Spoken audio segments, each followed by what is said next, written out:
Hello everyone. Today we are going to discuss about the chapter number first of class ninth geography, that is India's size and location. So this chapter is the very foundational chapter of geography.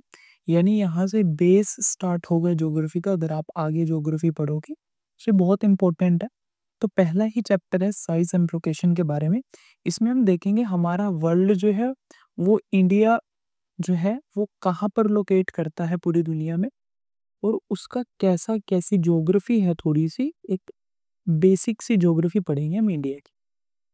सबसे पहले इसमें थोड़ा सा briefly बताया गया है India के बारे में भी। इंडिया जो है one of the oldest civilization है, यानी एक ऐसा एरिया जहाँ पर बहुत पहले से लोग रह रहे हैं, और इसकी थोड़ी बहुत इसकी रिमार्केबल हिस्ट्री रही है, यानी एक शानदार हिस्ट्री रही है इंडिया की।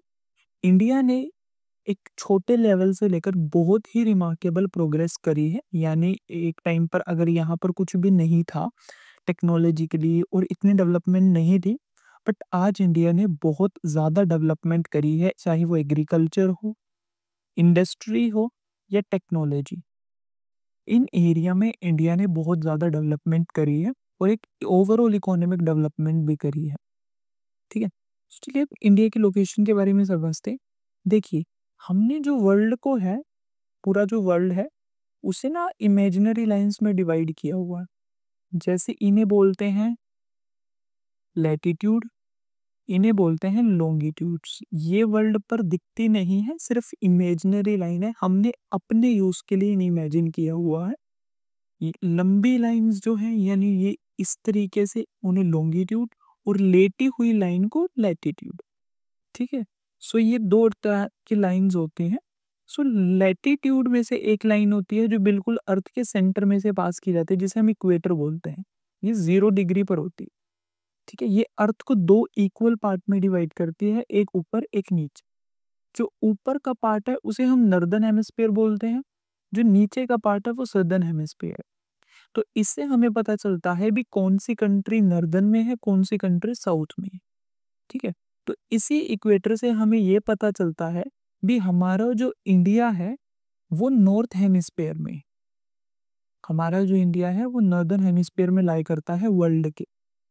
ठीक है, अब देखिए, इन लॉन्गिट्यूड और लैटिट्यूड्स पर ऐसे यहाँ पर कुछ पॉइंट्स बने हुए होते हैं, कोई पॉइंट्स बनाए हुए होते हैं डिग्रीज में और मिनट्स में। जैसे ये है, कभी डिटेल वीडियो में बनेगी तो उसमें समझाया जाएगा।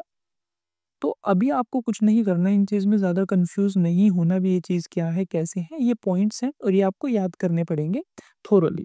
देखिए, इंडिया जो है, इंडिया की जो लोकेशन है वो कैसी है। हर एक कंट्री में लॉन्गिट्यूड और लैटिट्यूड आएगा। जैसे अभी ये अमेरिका, इसमें लॉन्गिट्यूड भी होगा और लैटिट्यूड भी होगा। ठीक है, ऐसे ही इंडिया है। इंडिया का जो लैटिट्यूड है वो है 37 degree 6 minutes north, 8 degree 4 minute north. क्यों? क्योंकि हमारा इंडिया जो है यहाँ पर दोनों नॉर्थ में लाई करता है। तो हमारी जो ये दोनों पॉइंट्स होंगी, ये नॉर्थ यानी एन होगी, यानी नॉर्थ। ठीक है, अब ये जो होता है बीच की लाइन, ये वेस्ट में और ईस्ट में डिवाइड करता है, और हमारा इंडिया ईस्ट में लाई करता है। तो इसीलिए ये दोनों जो पॉइंट्स हैं ये हमारे ईस्ट के होंगे। ठीक है, चलिए, और ये वाला पॉइंट है 97 डिग्री 25 मिनट ईस्ट, और यहाँ पर है 68 डिग्री 7 मिनट ईस्ट। ठीक है, हमारी जो इंडिया की जो मेन लैंड है वो किसके बीच में लाई करती है, 8 डिग्री 4 मिनट नॉर्थ और 37 डिग्री 6 मिनट नॉर्थ लैटिट्यूड, और longitude 68 degree 7 minute east, 97 degree 25 minute east. इन चार पॉइंट्स के बीच में हमारा इंडिया लाई करता है। ये हम ऐसे हम लोकेशन निकाल सकते हैं। अब देखिए, इक्वेटर के ऊपर एक दूसरी लाइन है जिसे बोलते हैं ट्रॉपिक ऑफ कैंसर। ठीक है, इक्वेटर, जैसे इक्वेटर अर्थ को दो हिस्सों में डिवाइड करता है, ये 0 डिग्री पर है। इससे ऊपर 23 डिग्री 30 मिनट नॉर्थ एक लाइन है जो कि ट्रॉपिक ऑफ कैंसर है, जो कि इंडिया के बिल्कुल बीच से, ऑलमोस्ट इंडिया के बीच से गुजरती है। अगर कोई लाइन इंडिया के बिल्कुल बीच से गुजर रही है तो ऑब्वियसली सी बात है वो इंडिया को दो इक्वल पार्ट्स में डिवाइड करेगी। ये ट्रॉपिक ऑफ कैंसर है, ये इंडिया के बिल्कुल बीच से गुजर रहा है। ये इंडिया को 2 इक्वल पार्ट्स में डिवाइड करता है। ठीक। और इसके जो लोकेशन है ट्रॉपिक ऑफ कैंसर की वो है 23 डिग्री 30 मिनट नॉर्थ। अब देखिए, ये तो थी इंडिया की लोकेशन के बारे में थोड़ा सा। अब इंडिया के आइलैंड ग्रुप्स के बारे में पढ़ते हैं, यानी इंडिया के पास कौन-कौन से आइलैंड ग्रुप्स आते हैं। तो इंडिया के अंदर 2 ग्रुप्स आते हैं आइलैंड के। सबसे पहले आता है साउथ ईस्ट में, यानी साउथ और ईस्ट में एक ग्रुप आता है जो कि अंडमान एंड निकोबार, ये जो कि बे ऑफ बंगाल में है। बे ऑफ बंगाल एक वाटर बॉडी है जो कि इंडियन ओशन का पार्ट है। अब दूसरा है साउथ वेस्ट में, यानी साउथ और वेस्ट में है हमारे पास लक्षद्वीप, ठीक है, जो कि अरेबियन सी में पड़ता है। ये 2 ग्रुप थे हमारे पास आइलैंड के। अब इंडिया के साइज के बारे में बात करते हैं। सो इंडिया का जो टोटल साइज है वो 3.28 मिलियन स्क्वायर किलोमीटर है। इंडिया का जो पूरा एरिया है, जो लैंड एरिया है, वो इतना है, ठीक है। और ये वर्ल्ड की 7th लार्जेस्ट कंट्री है with contribution of 2.4 land of total geographical area, यानी पूरी दुनिया का जो एरिया है उसमें से 2.4% तो इंडिया का ही है, ठीक है। जितना भी पूरे वर्ल्ड का एरिया है उसमें से 2% जो एरिया है वो हमारे इंडिया का है, ठीक है। और ये इस एरिया के कारण, इस 3.28 मिलियन स्क्वायर किलोमीटर के कारण इंडिया जो है वो हमारी 7th लार्जेस्ट कंट्री है दुनिया के अंदर बाय एरिया, ठीक है। अब इसकी बाउंड्रीज की बात करें, सो इंडिया की जो टोटल लैंड बाउंड्री है वो 15,200 किलोमीटर है, यानी इतनी जो कि लैंड से कवर है, यानी हमारी इस बाउंड्री के बाहर भी दूसरे देश हैं। और वहीं 7,516.6 किलोमीटर जो है वो ओशियन है, यानी कोस्टल। इसके बाद कोई लैंड बाउंड्री नहीं है, इसके बाद कोई देश नहीं है, इसके बाद पानी है, ठीक है ये। और इंडिया का जो नॉर्थ वेस्ट है, नॉर्थ और नॉर्थ ईस्ट है, वो माउंटेन से कवर है। माउंटेन्स हैं उसके नॉर्थ वेस्ट, नॉर्थ और नॉर्थ ईस्ट में, यानी यहाँ जम्मू कश्मीर, ये यहाँ का जो एरिया है, और ये नॉर्थ ईस्टर्न जो एरिया है यहाँ पर हिमालयाज है। ये पूरे एरिया में हिमालयज है, इसीलिए हम कहते हैं इन्हें बाउंडेड बाय। तो और एक और बात, हिमालयस को जो है वो यंग बोला गया है, यंग माउंटेन्स। हालांकि जो हिमालयस हैं वो 50 करोड़ साल पुराने हैं, बट फिर भी उन्हें हम यंग माउंटेन्स बोलते हैं। अगर आप इंडिया में से एक जो है लेटीट्यूड पास हो रहा है जो कि 22 डिग्री नॉर्थ से है, उसके नीचे से जो है हमारा इंडिया थोड़ा सा श्रिंक, या हम कहें थोड़ा सा जो है पतला होना शुरू हो जाता है एरिया वाइज, यानी बिगेन टू टेपर, यानी नैरो, यानी थोड़ा सा पतला होना शुरू हो जाता है इंडियन ओशन के टुवर्ड्स। जैसे जैसे इंडियन ओशन की तरफ हम साउथ में बढ़ते चले जाएंगे, वैसे इंडिया का जो एरिया है वो थोड़ा थोड़ा जो है कम होता चला जाएगा, ठीक है। अब देखिए, इंडिया की जो टोटल एरिया की अगर हम लेंथ की बात करें इस पॉइंट से इस पॉइंट तक, यानी गुजरात से अरुणाचल प्रदेश की, वो है 2,933 किलोमीटर। और वहीं जम्मू एंड कश्मीर से यहाँ तक तमिलनाडु तक है 3,214 किलोमीटर्स, ठीक है। अब देखिए, इंडिया की जो लॉन्गिट्यूडनल और इंडिया का जो लॉन्गिट्यूडनल और लैटिट्यूडनल एक्सटेंड है, यानी यहाँ से लेके यहाँ तक और यहाँ से लेके यहाँ तक, ये दोनों 30 डिग्रीज है। यहाँ पर 30 डिग्री है, बट जो ईस्ट से वेस्ट तक का है वो छोटा लगता है, यानी यहाँ से यहाँ तक का जो है ये छोटा है एरिया में भी देखो। हालांकि ज्यादा फर्क नहीं है, थोड़ा सा ही है, बट फिर भी ये भी 30 डिग्री है और ये भी 30 डिग्री है, बट ये जो एक्सटेंड है यानी वेस्ट से ईस्ट तक ये ज्यादा छोटा है, ठीक है। अब देखिए, अगर हम गुजरात से अरुणाचल प्रदेश के बीच में देखें, गुजरात से अरुणाचल प्रदेश के बीच में 2 घंटे का टाइम लैप्स है, यानी अगर यहाँ 4 बज रहे हैं तो यहाँ पर 6 बजने चाहिए, बट ऐसा नहीं है। यहाँ पर भी 4 बजे होंगे, यहाँ पर भी 4 बजे होंगे। बेशक यहाँ पर सनराइज़ पहले हो रहा है, यहाँ पर बाद में हो। ऐसा क्यों? देखिए, ये इसीलिए चूज़ किया गया है ताकि इंडिया में कन्फ्यूज़न ना हो। इंडिया जो है वो एक ही स्टैंडर्ड टाइम यूज़ करता है, यानी पूरे देश में एक ही तरीके का टाइम होगा। ठीक है? अब ऐसा क्यों? ताकि कन्फ्यूज़न ना हो। ठीक है?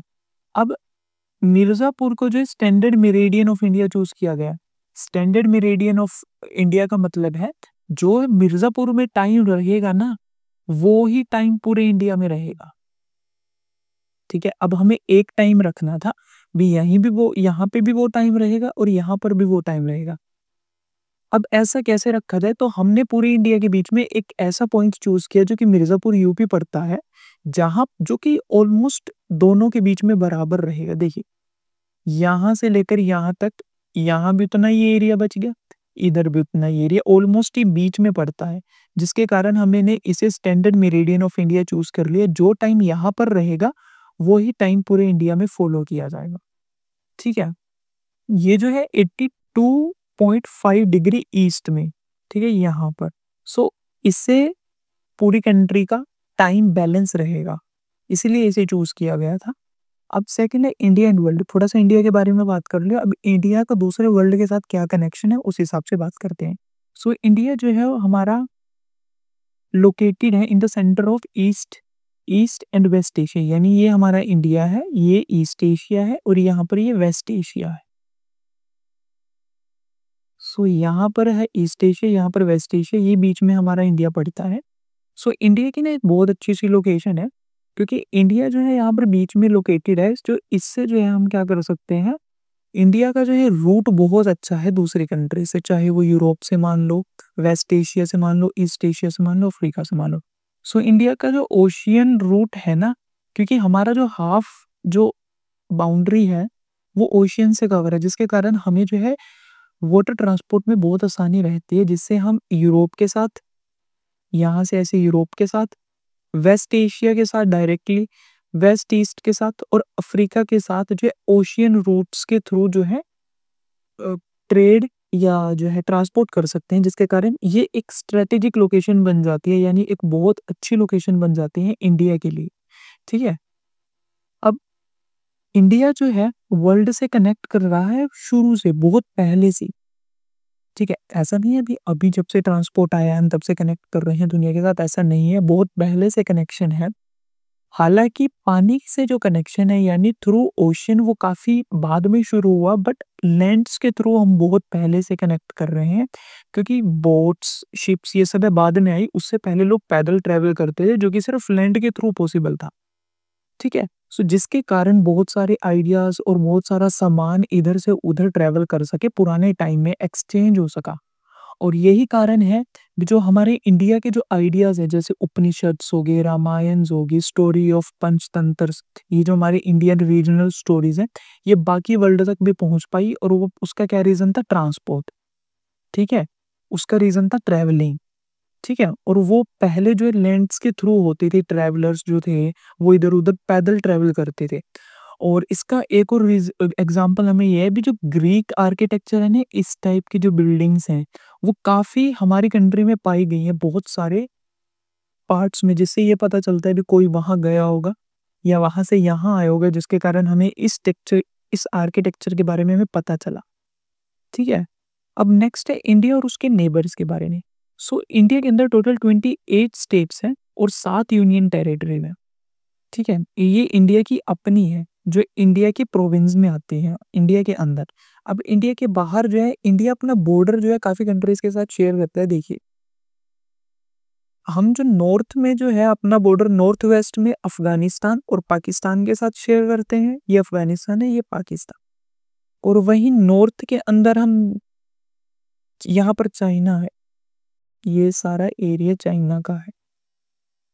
ठीक है? ये चाइना, नेपाल और भूटान के साथ शेयर करते हैं।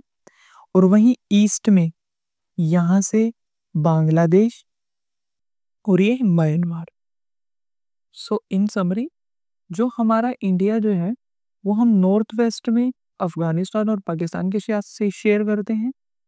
नॉर्थ के अंदर चाइना, नेपाल, भूटान और ईस्ट के अंदर म्यांमार एंड बांग्लादेश थे। ये सारे जो है लैंड बाउंड्री के साथ हमारे बॉर्डर्स थे। अब बात करते हैं जिनके साथ हमारी लैंड कनेक्टेड नहीं है but still there are neighbours, जैसे श्रीलंका। श्रीलंका जो है वो हमारा नेबर है बट उसके साथ हमारी जो है लैंड कनेक्टेड नहीं है। वो हमसे सेपरेटेड एक नैरो चैनल के साथ, जिसे पल्क स्ट्रेट और गुल गल्फ ऑफ मन्नार कहते हैं। ठीक है, सो ये थे हमारे नेबर्स। तो ये था चैप्टर, इसके बारे में हमने इंडिया के बारे में पढ़ा, इंडिया की बाउंड्रीज के बारे में पढ़ा, इंडिया के नेबर्स के बारे में पढ़ा। So thank you so much for watching. You will get this the PDF of these notes in the description below.